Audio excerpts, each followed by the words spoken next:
Hello students, in previous class we read about usage of second law of motion. Today we are going to read about Newton's third law of motion. According to Newton's third law of motion, for every action there is equal and opposite reaction.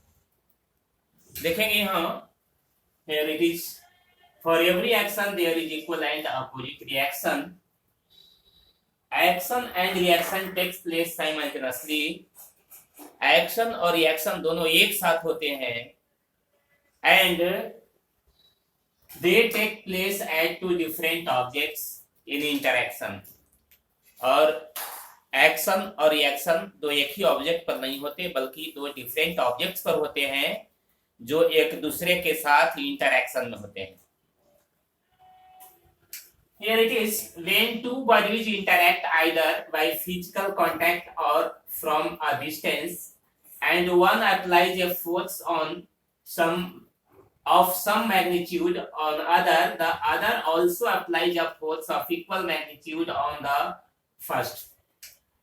When two objects interact, then first object applies a force on the second, and according to third law of motion, the second object also applies same force on the first object. If we take the force applied by the first object on the second as action, then equal and opposite force applied by the second on the first object can be called reaction. So here it states that action and reaction takes place simultaneously and are equal in magnitude, but they have opposite directions. We see a number of examples in our daily life of action and reactions taking place. Here, if we say the force applied by the first body is action, then the force applied by the second body in contact is reaction. जैसा कि हमने कर दिया कि मान लिया जाए दो ऑब्जेक्ट हैं एक दूसरे से इंटरेक्शन में है, या तो फिजिकली कांटेक्ट में एक दूसरे से सेट करके भी इंटरेक्ट कर सकते हैं या दूरी पर भी कर सकते हैं. अगर इंटरेक्शन में है तो पहला बॉडी जो है दूसरे बॉडी पर फोर्स लगाएगा तो दूसरा बॉडी जो है उतना ही बड़ा फोर्स जो है पहले बॉडी पर लगाता है. But the different objects have forces of equal magnitude but different directions. देखिए मान लिया जाए कि हम अगर किसी वॉल को पंच मारते हैं, दीवार को अगर पंच मारते हैं तो हम उस पर फोर्स लगाते हैं. तो हम अगर एक्शन कर रहे हैं तो क्या करता है भाई, तो दीवार भी हम पर उतना ही अपोजिट फोर्स लगाता है, हमको भी उतना ही माने इक्वल फोर्स से क्या करता है, हमको मारता है, जिसके कारण क्या होता है हमें चोट लगती है. अगर वो फोर्स नहीं लगाता तो हमें चोट नहीं लगती. So here the force applied by me is an action, then the force applied by the wall which is equal in magnitude but opposite in direction of the force applied by me is reaction. So here action and reaction takes place simultaneously and are equal in magnitude but different directions. देखिए action और reaction जो है एक ही body पर नहीं होता बल्कि एक पर एक्शन होता है दूसरे पर रिएक्शन होता है. Action and reaction takes place on two different bodies, so being equal in magnitude forces are not cancelled. देखिए ध्यान देंगे यहाँ पर, जैसे मान लिया जाए कि ये देखिए जब कोई भी एरोप्लेन जो है आसमान में उड़ता है, देखिए तो क्या होता है कि उसके पीछे नजर लगा होता है, इससे जो है बड़ी हाई स्पीड पर जो होता है उसमें से फ्यूल निकलता है. तो अब देखिए फ्यूल जो लगाया गया, फ्यूल जो निकला उसमें से, तो क्या हुआ यहाँ पर जो है इसको पीछे की ओर ढकेलने के लिए इसमें सिस्टम होता है जो बहुत बड़ा फोर्स लगाता है. तो बैकवर्ड फोर्स लगाया, ऐसे करके वो क्या कि फ्यूल्स को, बर्निंग फ्यूल्स को पीछे की ओर ढकेलता है. तो ये बैकवर्ड फोर्स जो है लगा, तो उसके अपोजिट जो है ये जो फ्यूल्स द्वारा जो है अपोजिट डायरेक्शन में इक्वल एंड अपोजिट फोर्स लगेगा, जो इस जो है एयरप्लेन को आगे की ओर मूव कराएगा। And in this way an aeroplane moves in forward direction. देखिए यहां ध्यान देंगे, एक मान लीजिए एक बर्ड है, जो पक्षी जो है फ्लैप करता है, अपना पंख जो है ऐसे ऐसे जो है फैला करके ऊपर की ओर उड़ता है। देखिए क्या होता है, जब वो पंख फैलाता है तो क्या होता है, वो जो है एयर पर क्या करता है, अपना फोर्स लगाता है। देखिए ये फोर्स लगा रहा है अपने इस दाहिने से, देखिए ये यहाँ पर एक फोर्स लगा रहा है, यहाँ पर देखिए एक और जो है डाउनवर्ड फोर्स लगा रहा है। इन दोनों का रिजल्टेंट फोर्स जो है देखिए सीधा जो है ये देखिए पक्षी को ऊपर की ओर उड़ने में मदद करता है और पक्षी को ऊपर ले जाता है। नेक्स्ट देखिए यहाँ पर, when a bullet is fired from a gun, अगर किसी बुलेट को फायर करें गन से, देखिए इस पर जो है, इसमें जो है जो यहाँ ट्रिगर लगा हुआ है, तो जब हम इसको दबाते हैं तो इस बुलेट पर जो है एक फोर्स लगता है जो इसे आगे की ओर ढकेलता है। जब ये फोर्स लगा तो आगे की ओर ढकेला, तो इसको हम अगर हम एक्शन मानते हैं तो क्या होता है भाई, ये बुलेट भी है जो opposite but equal in magnitude force जो है बैकवर्ड डायरेक्शन में लगाता है, जिसके कारण कोई भी जो है गन रिकॉइल करता है पीछे की ओर। So here action and reaction takes place simultaneously.